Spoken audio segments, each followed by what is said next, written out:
আজি আমি শিকিম তৰল পদাৰ্থৰ নাম ইংৰাজী আৰু অসমীয়াত। বলক ভিডিঅটো আৰম্ভ কৰোঁ।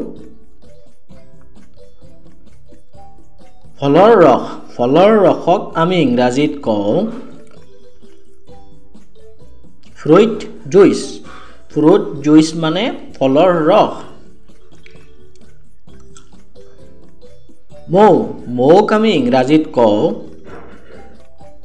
হানি। হানি মানে মৌ।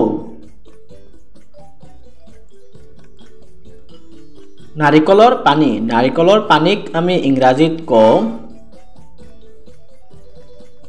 Coconut water. কোকোনাট ৱাটাৰ মানে নাৰিকলৰ পানী।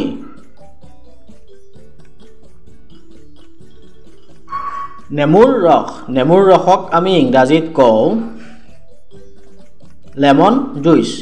লেমন জুইচ মানে নেমুৰ ৰস। মাখন। মাখনক আমি ইংৰাজীত কওঁ বাটাৰ।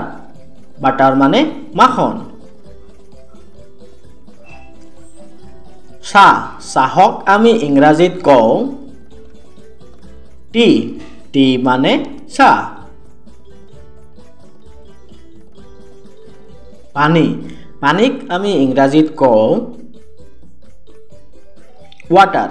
ৱাটাৰ মানে পানী। ৰস। ৰসক আমি ইংৰাজীত কওঁ জুচ। জুচ মানে ৰস। তেল। তেলক আমি ইংৰাজীত কওঁ অইল। অইল মানে তেল।